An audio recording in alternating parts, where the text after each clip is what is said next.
శ్రీ గురుభ్యో నమః. శ్రీమాత్రే నమః. మా భక్తి టీవీని ప్రోత్సహిస్తున్నటువంటి మా ప్రేక్షకులందరికీ ధన్యవాదాలు తెలియజేస్తూ 21 సెప్టెంబర్ నుంచి 27 సెప్టెంబర్ వరకు గల కాలానికి రాశి ఫలితాలు తెలియచెప్పుకుందాము. ముందుగా గ్రహస్థితులు. గురువు గారు మిథున రాశిలో ఉన్నారు. చంద్ర శుక్ర కేతువులు సింహరాశిలో, రవి బుధులు కన్యా రాశిలో, కుజుడు తులారాశిలో, రాహు వచ్చేసి కుంభరాశిలో, అలాగే వక్రించిన శనిగారు మీనరాశిలో. గ్రహస్థితులు ఇలా ఉండగా వారాంతానికి వెళ్ళేటప్పటికీ చంద్రుని యొక్క స్థితి తన యొక్క నీచ స్థానమైనటువంటి వృశ్చిక రాశిలోకి వచ్చి ఉన్నది. ఇది ఒక్కటే గ్రహ మార్పు. అయితే ఈ వారంలో విశేషం ఏమిటి అంటే, ఆశ్వీజ మాసం ప్రారంభం అవుతూ 22వ తేదీ నుంచి అమ్మవారి యొక్క నవరాత్రులు జరుగుతాయి.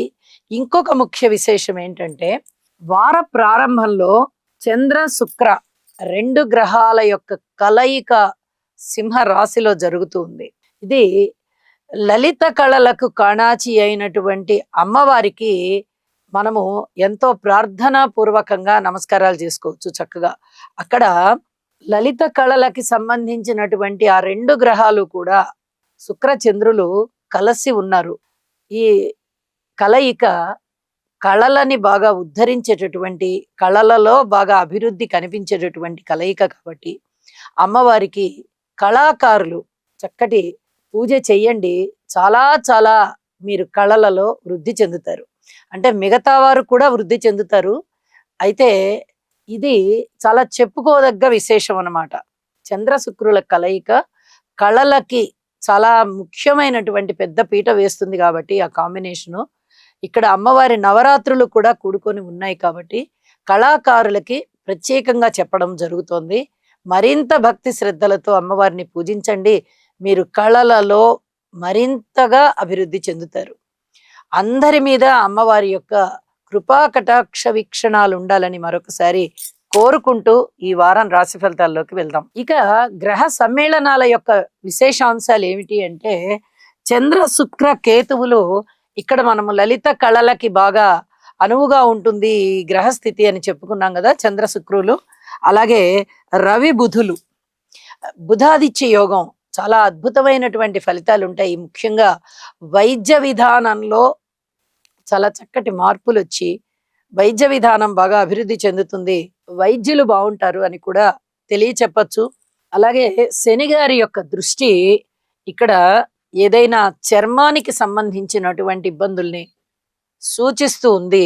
ఎవరికైనా కానీ చర్మానికి సంబంధించినటువంటి ఎలర్జీస్ ఉన్నట్లయితే, అలాగే డస్ట్ ఎలర్జీలు కానీ, ఈ ధూళి అంటాము, ధూళి అంటే కూడా డస్టే, కానీ కళ్ళకు కనిపించదు మనకి.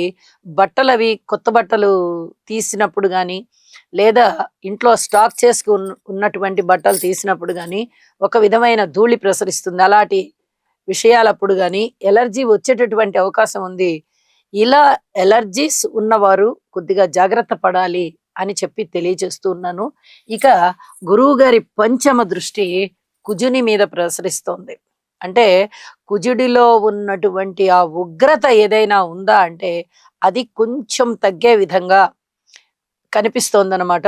ఇవి గ్రహ సమ్మేళనాల యొక్క దృష్టుల యొక్క విశేషాంశాలు అని చెప్పి తెలియజెప్పుకుంటూ ఇక రాసుల్లోకి వెళ్దాం. కన్యా రాశి వారికి ఈ వారం రోజుల కాలాన్ని పరిశీలన చేసినట్టయితే బుధుడు ఉచ్చలో ఉంటూ స్వస్థానంలో ఉన్నారు.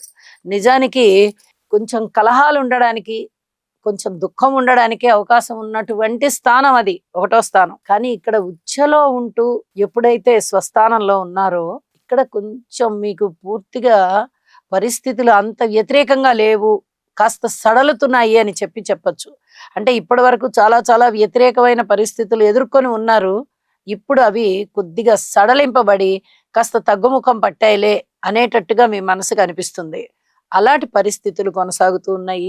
ఇక 6వ స్థానంలో రాహు బాగున్నారు, వ్యయస్థానంలో శుక్రాచార్యుల వారు బాగున్నారు. 2 గ్రహాల యొక్క అనుగ్రహం మాత్రమే మీకు ఉన్నది. అయితే అద్భుతమైనటువంటి అవకాశాన్ని మీరు చేజిక్కించుకున్నారని చెప్పచ్చు. దశమ స్థానంలో గురుగారు ఉన్నారు, వ్యయ స్థానంలో శుక్రాచార్యులు వారు ఉన్నారు. మీరు అమ్మవారిని ఇప్పుడు ఈ సమయంలో పూజించినట్లయితే గురువు గారి యొక్క అనుగ్రహము కూడా మీకు లభిస్తుంది. దశమం అనంగానే జీవనాధారం. ఈ జీవనాధారానికి సంబంధించినటువంటి ఇబ్బందుల్ని తొలగింపజేస్తూ ఏ స్థానంలో ఉన్నటువంటి అమ్మవారు ఆభరణాలనిస్తుంది, నూతన వస్తువులనిస్తుంది, ఐశ్వర్యాన్నిస్తుంది. అటువంటి ఐశ్వర్యం మీకు పట్టేటటువంటి పరిస్థితి. ఇక్కడ రాశిలోనే ఉన్నటువంటి బుధ అదిత్య యోగం కానీ, రాశిలోనే ఉండేటటువంటి బుధుని ఉచ్చస్థితి కానీ, ఇవన్నీ మీకు చాలా చాలా దోహదం చేస్తాయి. అమ్మవారి యొక్క అనుగ్రహం కొరకు పాకులాడండి. ఇక వేరే దేని మీద ధ్యాస పెట్టుకోకర్లేదు. మీరు ఇతరత్ర పనులు మీరు ఏవి చేసుకుంటారో అవన్నీ చేసుకోండి అని చెప్పి తెలియజేస్తూ, భార్యాభర్తల మధ్య అనుగ్రహాన్ని ప్రసాదించమని కోరుకోండి. కుటుంబ వృద్ధి జరగాలని కోరుకోండి. అలాగే భాతృవృద్ధి జరగాలని కోరుకోండి. స్థిర చిరాస్తుల వృద్ధి జరిగడానికే అవకాశం ఉంది. ఎటువంటి ఆటంకాలు లేకుండా చేయమని కోరుకోండి. సంతానం విషయంలో సంతానం కొంచెం మాట వినని వారుగా ఉంటారు. అయితే ఓర్పు కలిగి ఉండండి అని చెప్పి తెలియజేస్తూ ఉన్నాను. ఇక విద్యార్థుల విషయం చాలా చాలా బాగుంది. స్త్రీలకి చాలా చాలా బాగుంది. రాజకీయ నాయకులకి చాలా చాలా బాగుంది. రాజకీయాలలో ఉన్నవారు బాగా రాణిస్తారు అని కూడా తెలియచెప్పచ్చు. ఇక ఉద్యోగ జీవితంలో ఓర్పు కలిగి ఉండండి. అనేక విధాలుగా మీకు బాగుంది.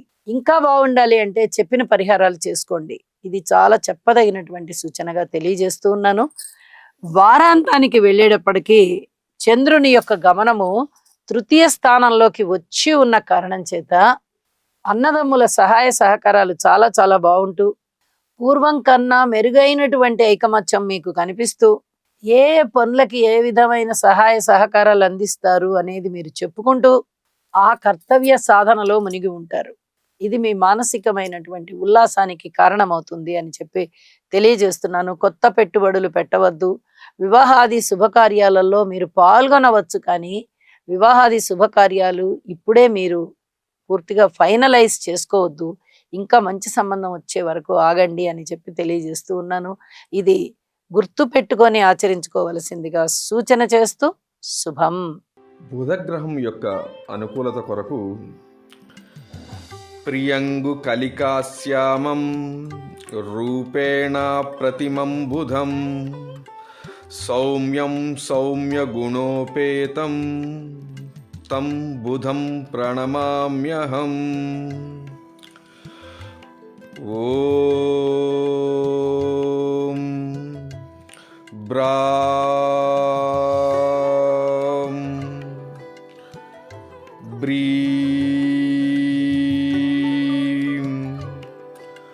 బ్రౌం సహ బుధాయ నమః.